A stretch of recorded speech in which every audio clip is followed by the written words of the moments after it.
Hello, card fiends! Welcome to One Pack Retro, where we open one pack of trading cards from throughout trading or gaming history. Because it is what I want to do. We got Hammer Horror, which any horror aficionado who knows exactly who those are. But for those who don't, Hammer Horror was a series. It was a series of films back in like the 60s and 70s that were very schlocky horror, but it kind of twisted that nipple just right. It's most famous for Christopher Lee being Dracula, which he was very good in. Got 10 trading cards of classic horror from Cornerstone Communications. There's not a lot to read on the back. I might do that if there is. I'm not going to bother. Let's see here. Oh, good. They're not messed up. But they are all over the place. That one's bigger. Huh. Alright, starting off with the Wolfman. The Awful Truth. Upon finding a terrified Leon in his old room the next morning, Don Alfredo tells Leon of his affliction. Filled with anger and self-loathing, Leon returns to the winery, where he is questioned by the police about Jose's fate. Or Josie, I guess? Josie. When night falls, he hides in the basement of the winery.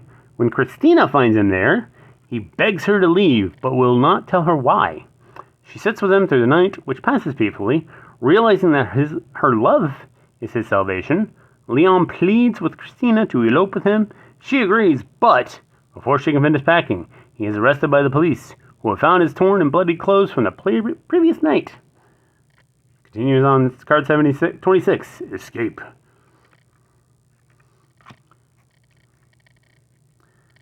Then Hammer Glamour. Oh, this must be a behind-the-scenes thing.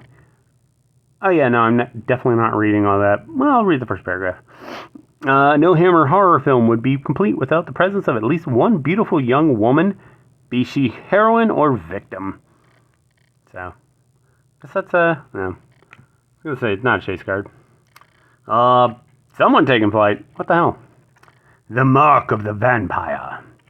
At Castle Minster, Van Helsing finds the Baroness, now one of the undead. The Baron appears and attacks him, but is driven off and flees to Badstein? Oh boy. There he romances Marine and proposes marriage, which she accepts. Later that evening, the Baron attacks the other student teacher at the academy, Gina. As dawn comes up over Castle Mainston, Van Helsing pounds a stake into the Baroness and brings her peace. He returns to the inn, where he learns of Gina's death and accompanies the local Medicio to examine the body. Again, he finds two puncture marks on the girl's neck.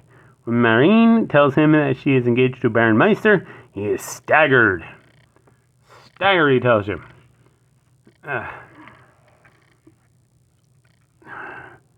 Nope, the beast has been shot. Peace at last. Leon is pursued by the police and angry townsfolk. They hunt him like the maddened animal he has become.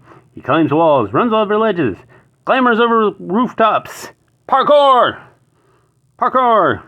He cannot evade them, but they cannot trap him either, for as he manages to escape each time, he appears to be cornered.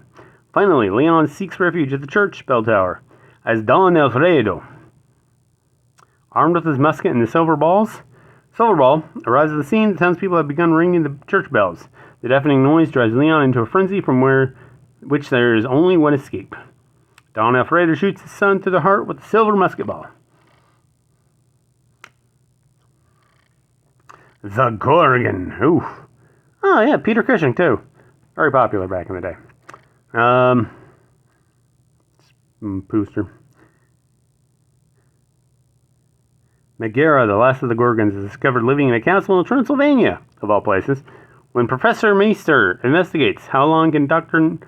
Namaroff conceal the connection between the snake-headed creature and Carla, his charming young assistant. Bet he can't.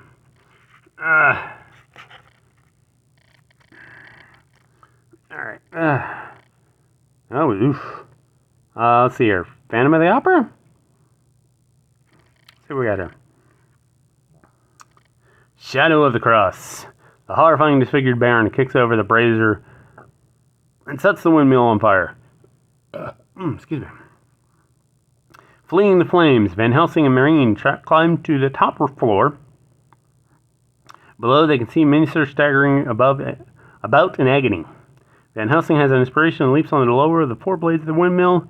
His weight causes it to rotate slowly in the moonlight until its shadow resembles a huge cross. The shadow falls over the Baron, trapping him. He collapses into the dirt, snarling and snapping for a moment like some rabid animal, and then is still. Van Helsing confirms that the Baron is indeed destroyed, then leads Marianne away. Hooray. This looks like the start of something here. I don't know what, but oof. A terrible trio. Where's the other one? John, Carl, and Anton insist that Christina serve them and mock her cruelly. Oh, when she accidentally spills wine on Anton, he shoves her away. A furious Hans demands that he apologize. Anton refuses, and Hans hits him. When Johann and Carl rush to help their friend, Herr Cleve goes to the police.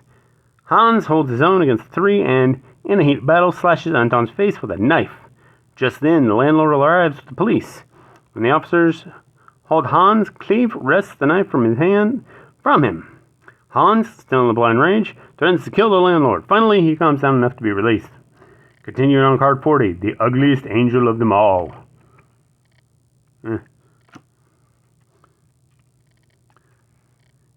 That's a scene. Night Stalker.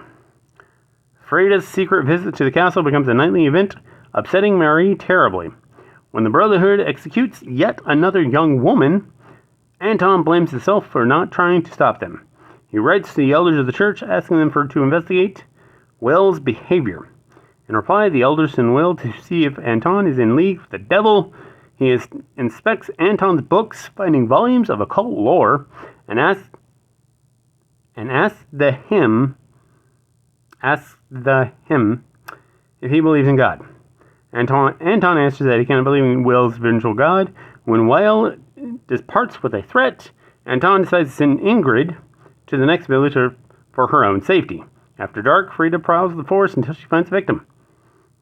Continuing on card 61, Daughter of the Devil. Oh, that's something. The Cult of the Undead. The next morning, Marine is found unconscious in the woods by Dr. Van Helsing. His coach takes him to the village, where they learn that the local girl was killed during the night. You know, I wonder if there's still any Van Helsings around today. Or if that was like always a fictional name. I don't know. It'd be interesting. Yeah, they're probably like very big skeptics of everything. It'd be funny. Let's go check into the village where they learn that a local girl was killed during the night. Examining the body, Van Helsing finds puncture marks in her neck. As he escorts Marion to the academy, she relates her adventures of the previous night. Van Helsing returns to the village. When night falls, he finds Greta in the churchyard, lying on a grave of the girl, talking to the corpse, coaxing it to emerge as if it were an infant being born. To Van Helsing's horror, it does so. He pursues it, but it is attacked by a huge bat, and the new-fledged vampire escapes. Which, continue with 14, Mark of the Vampire, which we have. That's me first thing in the morning. Just shoveled everything. Frankenstein's Doom. The creature breaks free and stalks Elizabeth on the balcony. Victor fires at it, but his bullets strike Elizabeth instead. Oof. The creature lunges for Frankenstein, who throws an oil lamp on it. It begins to burn, stumbling blindly. It falls through the skylight and into the laboratory's acid vat. Frankenstein finishes his tale. Within half an hour, the body is dissolved completely, taking with it all evidence of his work, as well as the true killer of Justine. With a recuperating Elizabeth waiting in the outer office, Paul visits Victor for the final time. Victor begs him to tell the authorities about the creature, but Paul will not speak on his behalf, and Frankenstein is led, at last, to the guillotine. Oh, that sucks. Not really an MVP, but I'm gonna say I didn't get any Christopher Lee cards. What a rip. Well, I mean, yeah, there's that one. Good old Christopher Lee right there. So that'll be the MVP. Christopher Lee is Christopher Lee is the eternal MVP. Let's just say that. In any case, I'll see you tomorrow. Have a retrotastic day.